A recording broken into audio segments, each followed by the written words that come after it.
বিএনপির দায়িত্ব নেওয়ার পর, সরকারের দায়িত্ব নেওয়ার পর 6 মাস পার হয়ে গেছে। এর মধ্যে সরকারের পক্ষ থেকে তারা বেশ ঘটা করে প্রেস কনফারেন্স করেছে এবং করে দাবি করেছে যে বিএনপি নাকি তাদের নির্বাচনী অঙ্গীকারের যা ছিল তার অধিকাংশ নাকি 6 মাসে বাস্তবায়ন করে ফেলেছে। তো এটা নিয়ে নানা আলোচনা হচ্ছে, আমি নিজেও বেশ কিছু বলেছি, অনেক কিছু।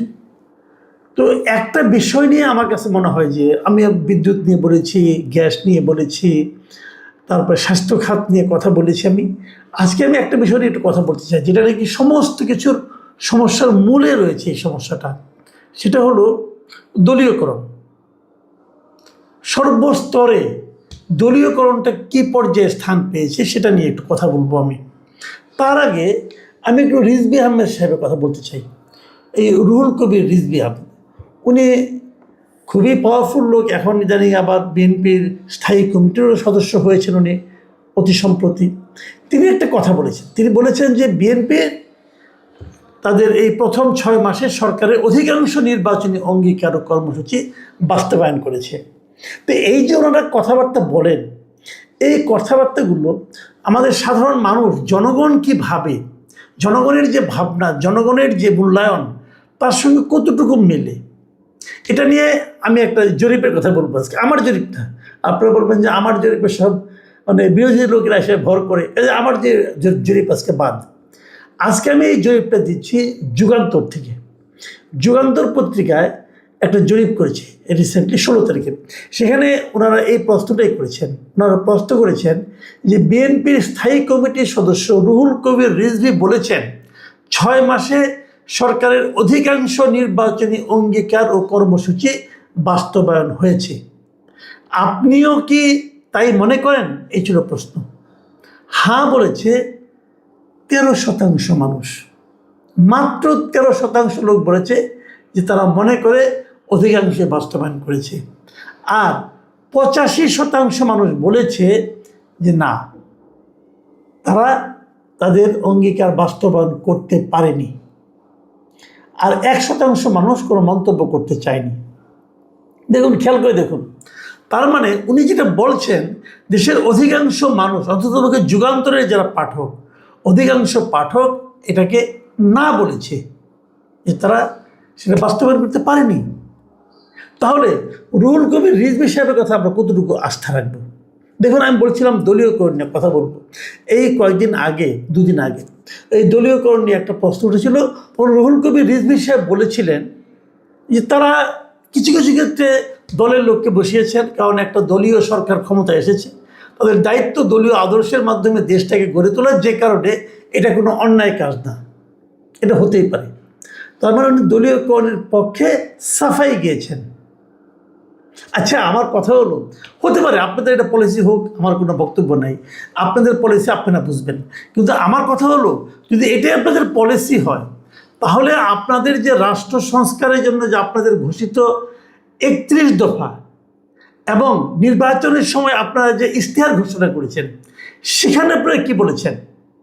এই 31 দফার 9ম দফায় আপনারা বলেছেন যে রাষ্ট্রের সব সাংবিধানিক, আইনগত ও স্বায়ত্তশাসিত প্রতিষ্ঠানকে দলীয়করণের প্রভাব মুক্ত করে স্বচ্ছ ও জবাবদিহিমূলক প্রতিষ্ঠানে রূপান্তরিত করা হবে, বলেন নাই?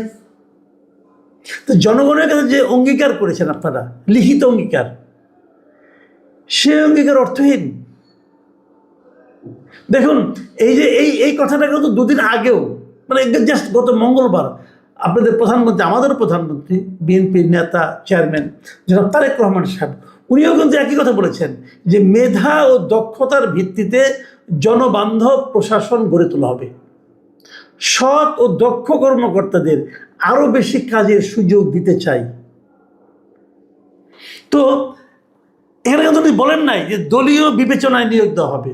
উনি কিন্তু বলেন নাই যে অতীতে যারা নাকি দলের জন্য অনেক খেটেছে, তার যোগ্যতা থাক বা না থাক, তাকে আমরা নিয়োগ করব, তা কিন্তু উনি বলেন নাই। কিন্তু করেছেনটা কি, মানে ওনার সরকার করছেনটা কি, এগুলি উনি জানেন? আমি জানি না উনি জানেন কি না, আমার কেন যেন সন্দেহ হয় এই বিষয়গুলো ওনার জানা আছে কি না। দেখুন, আমরা যদি দলীয় হিসাব নিকাশ বলি, আগেগুলি বাদ দেন। এই যে দক্ষতা যোগ্যতার কথা বলা হচ্ছে, মেধা দক্ষতা দেখা হচ্ছে, আচ্ছা বলুন তো আপনি আমাকে একটা জিনিস বলেন, আমি কয়েকটা পদের নাম বলি। বাংলাদেশ বন শিল্প উন্নয়ন কর্পোরেশনের চেয়ারম্যান করা হয়েছে রাজশাহীর সাবেক যে মেয়র ছিল মোসাদ্দেক হোসেন বুলবুল, তাকে। তো বনশিল্প উন্নয়নের ক্ষেত্রে ওনার দক্ষতা অভিজ্ঞতা কি? উনি কি কোনো প্রতিযোগিতামূলক পরীক্ষার মাধ্যমে এখানে এসেছেন? আবার দেখুন, অভ্যন্তরীণ নৌ পরিবহন কর্পোরেশনের BIWTC চেয়ারম্যান করা হয়েছে বিএনপির সহ ধর্ম বিষয়ক সম্পাদক আব্দুল বারীকে। উনি সহ ধর্ম বিষয়ক, মানে পানি বিষয়ক না, ধর্ম বিষয়ক, তাকে অভ্যন্তরীণ নৌ পরিবহন কর্পোরেশনের চেয়ারম্যান করা হয়েছে। এর দক্ষতা এবং যোগ্যতাটা কী প্রমাণ উনি দিয়েছেন আমি বুঝতে পারলাম না। উনি তো ধর্ম নিয়ে কাজ করেন। আচ্ছা, তাঁত বোর্ডের চেয়ারম্যান করছে জাকির হোসেনকে, তিনি হল যুবদলের সাবেক কেন্দ্রীয় সহসভাপতি। জলবায়ু পরিবর্তন ট্রাস্টের MD করছেন কাজী রওনকুল ইসলামকে। তারপরে আপনার জুট কর্পোরেশনের চেয়ারম্যান করছেন মামুন হাসানকে, উনি বিএনপি জাতীয় নির্বাহী কমিটির।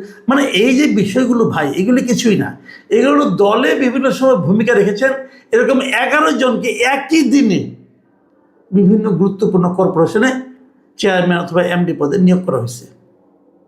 তাহলে আপনারা তো দলীয়করণের বিপক্ষে আপনাদের 31 দফায় বলেছেন, আপনাদের ম্যানিফেস্টোতে বলেছেন, তাহলে আপনারা তো কথাগুলো রাখছেন না। আপনার প্রধানমন্ত্রী বলতেছে যে দলীয়করণ করবেন না, উনি তাহলে করছেন কেন আপনারা?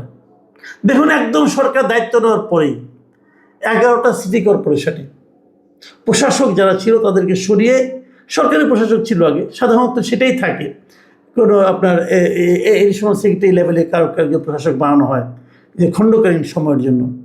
সেখানে আপনারা আপনাদের দলীয় লোককে বসিয়েছেন প্রত্যেকটা জায়গায়, দল করে কাজে তাকে বসাতে হবে। তারপরে জেলা প্রশাসন, জেলা পরিষদগুলিতে প্রত্যেকটা জেলা পরিষদে আপনারা আপনাদের দলীয় লোককে বসিয়েছেন। তাদের একমাত্র যোগ্যতা, তারা দীর্ঘদিন ধরে বিএনপি করে, অনেক ত্যাগ তিতিক্ষা তাদের আছে দলের জন্য। অতএব তাদেরকে এরকম একটা লাভজনক পদে বসিয়ে দিতে হবে যাতে তারা মাল পানি কামাতে পারে। তাহলে কি হলো? আপনাদের কথা এবং কাজের তো মিল থাকছে না। এবং কেবল তাই না, দলীয় যে প্রভাবটা, প্রশাসনের উপর দলীয় প্রভাব, এটা কিন্তু সারা দেশে এখন ছড়িয়ে পড়েছে। সারা দেশে প্রত্যেকটা থানায়, উপজেলায়, জেলায় দলের বিএনপির লোকজন যা বলবে তাই করতে হবে, না হলে আপনার চাকরি থাকবে না, না হলে আপনাকে বদলি করে দেওয়া হবে। এখন কে চায় বদলি হতে? কে চায় তাকে এখান থেকে সরিয়ে নেওয়া হোক? কোনো আমলা কি চায়? কোনো প্রশাসনিক কর্মকর্তা চায়? চায় না তো রে ভাই। উদাহরণ দিচ্ছি আপনার, ছোট্ট উদাহরণ। এই নাটোরের উদাহরণটা আপনারা দেখেন। নাটোরের লালপুর এবং বাগাতিপাড়া উপজেলায়, এই দুই জেলায় এই মাত্র কয়েকদিন আগের ঘটনা, এই 12 আগস্ট, এখানে যে ফ্যামিলি কার্ড দিচ্ছে না, এই ফ্যামিলি কার্ডের তথ্য সংগ্রহকারী ও সুপারভাইজার নিয়োগ করা হচ্ছে। মানে যে ফ্যামিলি কার্ড যেটা দেওয়ার কথা বলছে, সেখানেও কিন্তু বিপুল ব্যয় হচ্ছে। কেবল তথ্য সংগ্রহ করতে যে কত কোটি টাকা খরচ হচ্ছে সেই হিসাব তো অলরেডি এসে গেছে। তো ওটা নিয়ে আজকে আমি বেশি কথা বলতে চাই না। সেই তথ্য সংগ্রহ যারা করবে তাদের জন্য কিছু তথ্য সংগ্রহকারী নিয়োগ করা হবে এবং সুপারভাইজার নিয়োগ করা হবে। কাদের নিয়োগ করা হবে? দলীয় লোকদেরকে। এটা তবে আচ্ছা, গ্রামাঞ্চলে তথ্য সংগ্রহ করবে যে কারা কারা ফ্যামিলি কার্ড পাবে। এই জন্য নতুন করে নিয়োগের দরকার কি? প্রত্যেকটা উপজেলায় টিএনও আছেন, ওখানকার সরকারি কর্মকর্তারা আছেন, এদেরকে দিয়ে যে কাজটা করানো যায়। নতুন করে আবার নিয়োগ করতে হবে। এই নিয়োগ পরীক্ষার জন্য ব্যয় আছে, একটা নিয়োগ করার দলাদলি মারামারি। এবং নাটোরে এই দুটো উপজেলায় তাই হয়েছে। সেখানে 12 তারিখে যখন নাকি সেই নিয়োগের ফল বের করা হয়েছে, তখন সেটা নিয়ে বিএনপির দলীয় লোক যারা আছে তারা অসন্তোষ প্রকাশ করেছে। এবং অসন্তোষ প্রকাশ করে এই দুটো উপজেলায় তারা ইউনো কার্যালয়ে হামলা চালাইছে, ভাঙচুর করছে এবং সেখানকার সরকারি কর্মকর্তা কর্মচারীদেরকে লাঞ্ছিত করছে, বিএনপি লোকরা করছে। এবং করার পর এই ঘটনার প্রায় 5-6 দিন পরে, 5 দিন পরে 17 তারিখে লালপুর থানা উপজেলা নির্বাহী কর্মকর্তার প্রশাসনিক কর্মকর্তা একজন ওই উপজেলার প্রশাসনিক কর্মকর্তা মোহাম্মদ মাসুদ রানা, আবু মাসুদ রানা, এবং বাগতিবির উপজেলার যিনি প্রশাসনিক কর্মকর্তা আছেন ইউএনওর মোহাম্মদ শুকুর আলীর দুইজন বাদী হয়ে নিজ নিজ থানায় দুইটা এজাহার করছেন। বুঝতে পারছেন, যেহেতু উপজেলার পর্যায়ে একই ফরম্যাটে তারা একই দিনে এজাহার করেছেন, এই দুইটা এজাহারে সরকারি দলের 25 জন নেতাকর্মীর নাম উল্লেখ করা হয়েছে এবং অজ্ঞাতনামা আরও 140 থেকে 200 জনের মতো লোককে আসামি করা হয়েছে। তো দুটো থানা যখন একসঙ্গে হয়েছে, বোঝা যাচ্ছে যে জেলা প্রশাসকের অনুমতি নিয়ে তারা এই কাজটা করেছে। এবং যেই দিন এই ঘটনাটা প্রকাশ হয়ে গেছে, মিডিয়ায় চলে আসছে, যেই দিন এই মামলার ঘটনাটা, তার ঠিক কয়েক ঘন্টার মধ্যে লালপুরের ইউএনও তাকে বদলি করা হয়েছে এবং ওই নাটোরে যিনি ডিসি আছেন আসমা শাহিন, তাকে ওখান থেকে প্রত্যাহার করে জনপ্রশাসন মন্ত্রণালয়ে নিয়ে আসা হয়েছে। তাদের হয়তো অন্য কোথাও নিয়োগ দেওয়া হবে, অন্য কোথাও বদলি করা হবে, কিছু একটা করা হবে। কিন্তু বিষয়টা প্রকাশিত হওয়ার কয়েক ঘন্টার মধ্যে এই তড়িৎ যে দুজনের বিরুদ্ধে অ্যাকশন নেওয়া, এটা কি প্রমাণ করে? এটা কি ইন্ডিকেশন দেয়? এটা কি বার্তা দেয়? প্রশাসনের কর্মকর্তাদের প্রতি কি বার্তা দেয়? যে বিএনপির লোকজনের বিরুদ্ধে কোনো কিছু বলা যাবে না, তারা যদি তোমাদেরকে মারে, মার খাবে, কথা বলতে পারবে না, শব্দ করতে পারবে না, মামলা তো দূরে থাক, শব্দ করতে পারবে না। তো এই যে দলীয় লোকদেরকে যে আপনি উস্কে দিচ্ছেন, আশকারা দিচ্ছেন, প্রশাসন বলতে কিছু থাকবে? কিছু থাকবে বলেন? যদি সেখানে ওই পরীক্ষায় যদি অনিয়ম হয়ে থাকে, সে অনিয়মের ব্যাপারে তারা লিখিত অভিযোগ জানাতে পারে ডিসিকে, অথবা ডিসি যেটা আপনি মামলা বন্ধ করতে পারেন রে ভাই। আপনি গায়ে হাত তুলেছেন, ইউএনও অফিস ভাঙচুর, সরকারি একটা অফিসকে ভাঙচুর করেছেন, কিন্তু আলটিমেটলি তাদের পক্ষে কিন্তু সরকার ভূমিকা নিল। এই যে ঘটনাগুলো, এগুলো কি দলীয়করণকে আরও বেশি উস্কে দেবে না? যে কাজটার জন্য আমরা আওয়ামী সরকারের সমালোচনা করতাম, সেই কাজটা আওয়ামী সরকার যে কাজটা শেষ দিকে এসে করেছে বলে আমার মনে হয়, অন্তত 5 বছর তো তারা খুব বেশি একটা করে নাই, 5 বছর পরের থেকে তারা করা শুরু করেছে এবং পরে বেপরোয়া হয়ে গিয়েছিল, যে কারণে সেই সরকারের পতন হলো। সেই কাজটাই তাদের চেয়েও বেগে, তাদের চেয়েও দ্রুত বেগে 6 মাসের মধ্যে শুরু করে দিয়েছেন। আবার যেটা এই সরকারের ঘোষিত 31 দফার মধ্যেও নাই, ঘোষিত ইশতেহারের মধ্যেও নাই, এমনকি প্রধানমন্ত্রীর প্রত্যেকটা বক্তৃতার মধ্যে নাই। দেখুন দেখুন দলীয়করণটা কি পর্যায়ে আছে বিশ্ববিদ্যালয়ে। এই 6 মাসে 28টা বিশ্ববিদ্যালয়ের নতুন উপাচার্য নিয়োগ করা হয়েছে এবং এই প্রত্যেকজন উপাচার্য বিএনপির দলীয় শিক্ষক, মানে যে সাদা দল একটা আছে সেই দলের শিক্ষক। দেখুন এমন উপাচার্য নিয়োগ করা হয়েছে, একটা বিজ্ঞান ও প্রযুক্তি বিশ্ববিদ্যালয়ের উপাচার্য হচ্ছে আরবি বিভাগের শিক্ষক, সমাজ কল্যাণ বিভাগের আরেকটা হয়েছে। এরকম কয়েকটা সায়েন্স অ্যান্ড টেকনোলজিক্যাল ইউনিভার্সিটি আমি দেখেছি, যেগুলো উপাচার্য হয়েছে সায়েন্সের সঙ্গে তার কোনো সম্পর্কই নাই। আপনারা হয়তো বলবেন না কি সমস্যাটা কি, উপাচার্য তো একটা প্রশাসনিক পদ, যে কেউ নিয়োগ হতেই পারে, হতে পারে, আমি অস্বীকার করছি না।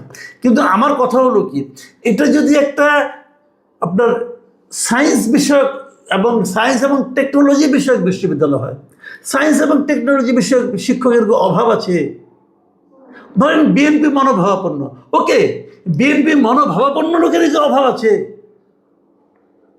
আপনাকে আরবি বিভাগের শিক্ষক ওই কলেজে ওই ইউনিভার্সিটিতে ভিসি নিয়োগ করতে হবে, তাকে অন্য ইউনিভার্সিটি, তাকে এগুলো জেনারেল ইউনিভার্সিটিতে ভিসি নিয়োগ করেন। আপনার লোক যখন, তাকে নিয়োগ করতেই হবে, করেন। এগুলো আসলে হয়েছে কি, প্রত্যেকটা ঘটনা, এই যে বিশ্ববিদ্যালয়ের শিক্ষক নিয়োগ বলেন, এই যে বিভিন্ন কর্পোরেশনের এমডি অথবা চেয়ারম্যান নিয়োগ বলেন, এগুলো এক একজন ইজারা নেয়। দলের এক একজন বড় বড় ব্যক্তিরা তারা ইজারা নেন, তোমাদেরকে নিয়োগ দিব, তোমরা লুটপাট করে খাবে, আমাকে কত দিবে সেটা বলো। এই ইজারাদারদের কারণে পুরো দলের কি দুরবস্থা হচ্ছে, এটা কি প্রধানমন্ত্রী জানেন? এই সব দায় কিন্তু আপনাকে নিতে হচ্ছে। লোকজন কিন্তু আপনাকে লক্ষ্য করে বলছে যে আপনি বলেন একটা, করেন আর একটা। তাহলে মিলল কিভাবে? কিভাবে সুশাসন আপনি কায়েম করবেন? আমি বুঝি না। প্রিয় দর্শক, এই কথাগুলো আমি বললাম বটে, কিন্তু আমি জানি এতে কোনো কাজ হবে কিনা আমি বলতে পারবো না। কিন্তু আমার মনে হয় আমাদের এগুলো উচ্চারণ করা উচিত। আপনারা সবাই উচ্চারণ করুন যে এই দলীয়করণ হাতের থেকে তো আমরা মুক্তি চেয়েছিলাম। তো আবার তো সেটার মধ্যে এসে পড়লাম। আবার রুহুল কবির রিজভী সাহেব এটার পেছনে সাফাই গাচ্ছেন। বড় অদ্ভুত। প্রিয় দর্শক, আমরা সবার শুভবুদ্ধি উদয় হোক, এটাই চাই। এই দেশটা ভালো হোক, এটাও চাই। এখন এ পর্যন্তই। আল্লাহ হাফেজ।